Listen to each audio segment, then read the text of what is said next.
everyone, welcome back to my channel. My name is Satira Rajendran and I do make videos on cabin crew lifestyle, and more importantly, I make videos to help aspirants land in their dream job.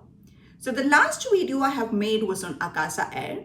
Ever since I posted that, I was receiving a lot of questions. So I thought of addressing those questions in this video, and not only just that questions, I also thought of including a lot of questions which I feel is relevant to Akasa Air hiring 2026 and also of all the airline, because it is coming under Akasa ka head, but it is mostly relevant to almost all the airline.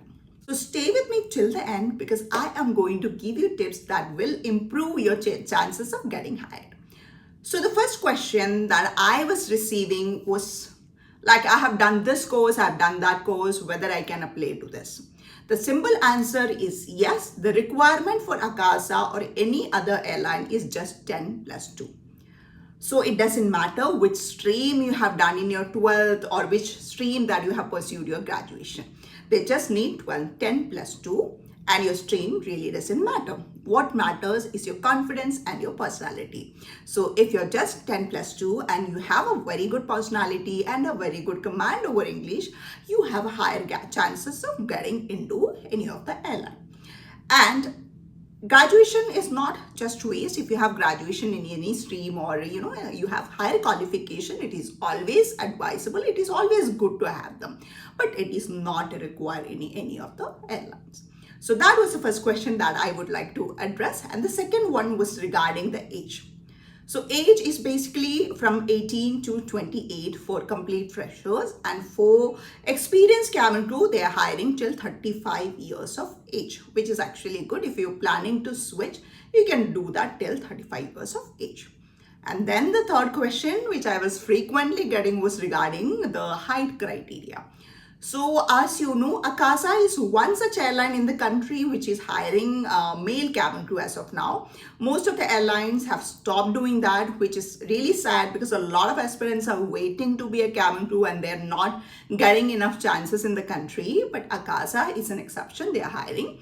So they have 155 centimeters for girls and 170 centimeter for the male candidates.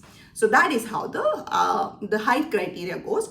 However, basically airlines just need arm reach, because as a cabin crew, you're over there to reach up to the overhead bins. You need to open that, close that, and as well as to see what are the contents of that. So all these things need you to have an arm reach as well, which is generally 212 for most of the airlines. So that is it. They will do an arm reach as well. But if you're 155 centimeters or 170 centimeter in case of a male, you can comfortably reach up to those levels. Even 155 is good enough because they are having 737 MAX aircraft, so which you can reach up to the bins. Now the question is, if I'm a fresher, whether I can apply. So Akasa, as you know, is a very new airline, very new addition to the Indian aviation. So they are one of the airline which is hiring a lot of freshers, and they are having a lot of recruitments as well. In past, they have hired a lot of people which are from the customer-centric background, like hospitality or any other customer-facing role, or even from Aviation Institute. We can see a lot of people are getting hired from all of these places.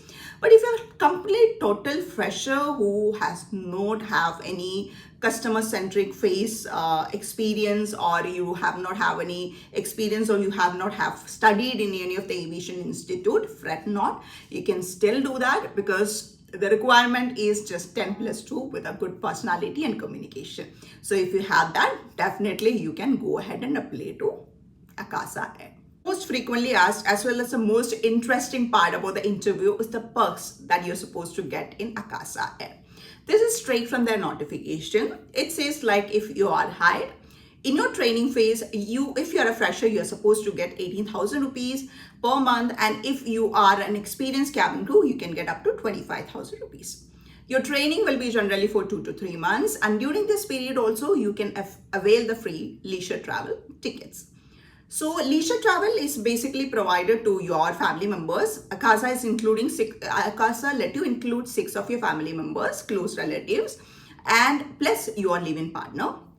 And one progressive and welcome change that Akasa included is like, even if your living partner is from the LGBT, then also you can add them to your staff travel benefits. And also during this during this training period, they will help you find accommodation also, as been mentioned in their notification itself. So that kind of assistance also Akasa is giving their camp to. And then you have to complete your training for 2 to 3 months before being an active flying crew. So after you complete your training, Akasa will give you a 5-year contract. And this 5-year contract is renewable. After every 5 years, if your performance is adequate, they will renew that for you. And then your salary will be based on a lot of things. You will be having a basic salary, and then you will be having a flying allowance component, and as well as your layover allowance, and a lot of other benefits is added to your salary.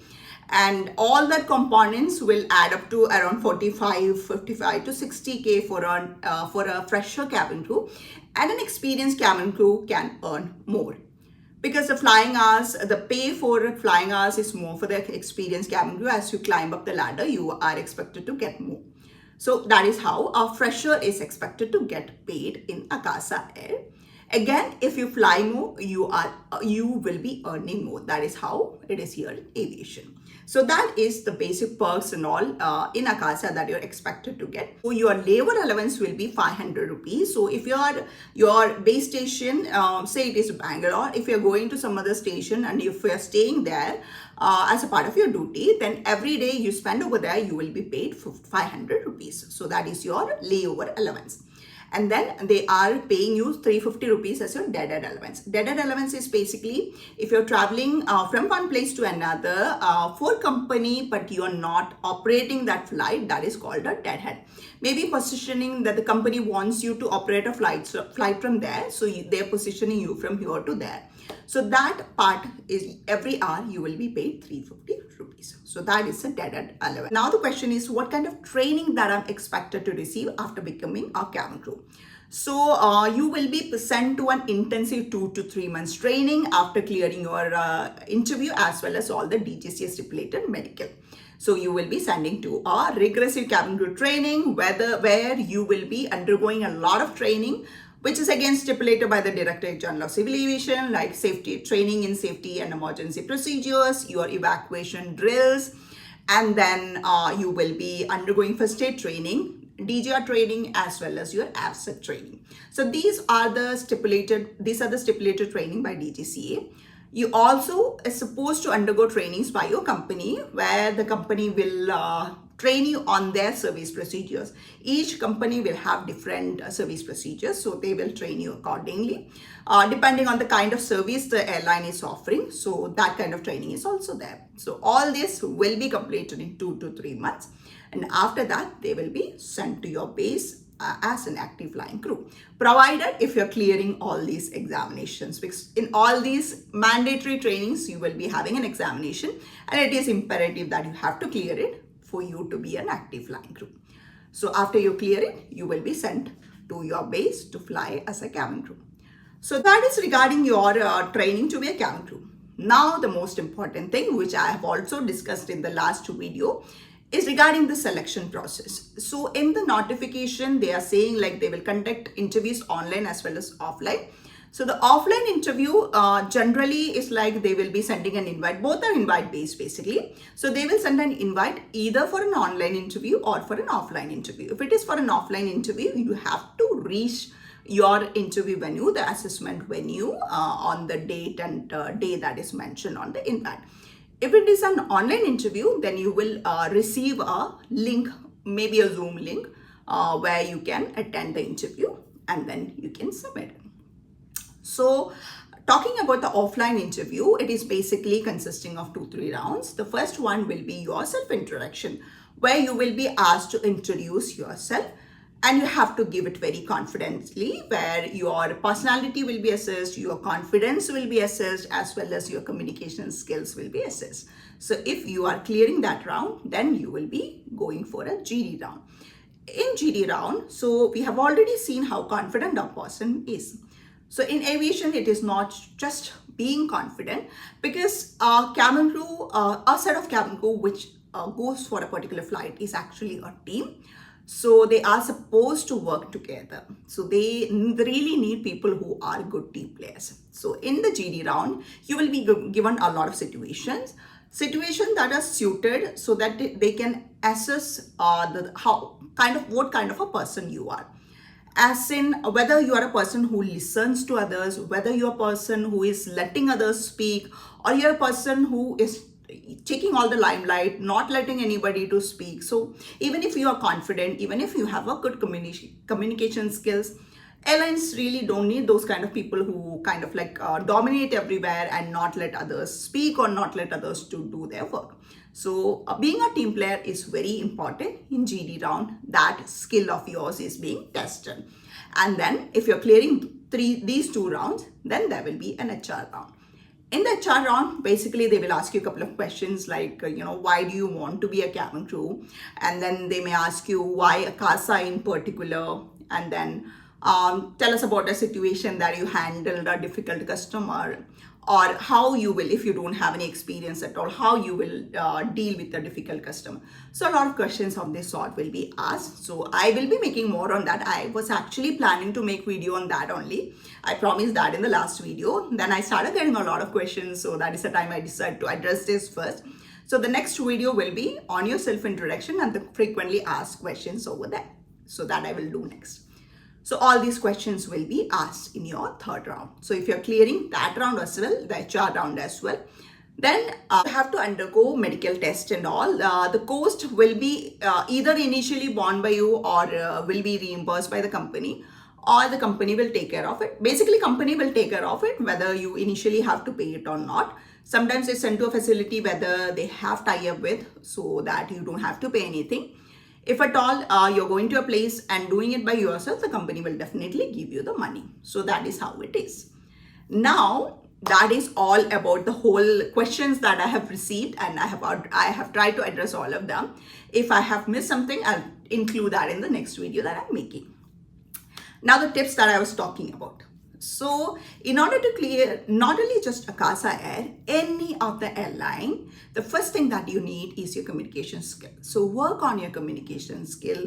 If you're lacking over there, start by little, watch all this, some English series or something of that sort. It is actually a great way to pick up things because it is part entertainment as well, so you don't feel like it is a task. So gradually, unconsciously, you will be picking up things and without straining yourself, and you can actively try to learn words.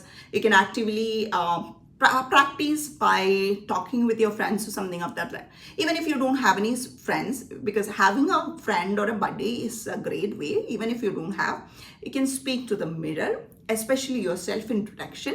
You can get a self-introduction ready and you can read it out in front of the mirror, and then you can adjust it. If you're saying something and if you're not liking the expression on your face, you can just correct that. So that is a great way of practicing your communication as well as your self-introduction part. Another great way or another great tip that I have to share with you guys is your grooming. Grooming really matters in your cabin crew interview, but that doesn't mean that you have to put a lot of makeup or you have to put a lot of effort on your makeup. Something that is looking so overdone is not appreciated by the airline, because airlines basically are looking for business look. So you have to have a sleek bun and a business outfit. For girls, you can wear a skirt and a shirt, or a pant or a shirt. Blazers also you can also wear a dress with a blazer. All these things look very professional. And the hair should be very sleek. Most airlines need a bun, so you have to put your hair in bun, which should be sleek without much flyaways and all. And makeup, you can keep it very natural. With the bright red lipstick, most of the airlines, they prefer that. And with the red lipstick, even if you are not doing a lot of heavy makeup, you look very pleasant. So you can do that as well. So concentrate on your communication, concentrate on your self-introduction part, as well as your grooming is a great way to make sure that you get hired. So that is all for the video, guys. If you want me to make videos on any more topic, you can down and let me know in my Instagram or even email. I'm getting a lot of emails from you guys, and I am trying to reply to them all. And I'm so happy to see that this video is reaching a lot of people. I'm really happy that I could help you guys. So you can reach out to me and I will definitely help you guys with all your queries. And please do subscribe to my channel and also share with your friends who are aspiring cabin crew. And also the next video will be on Akasa only, the frequently asked questions like your self-introduction and why do you want to be a cabin crew. All these questions will be addressed in the next video. So stay tuned. Till then, bye-bye and take care.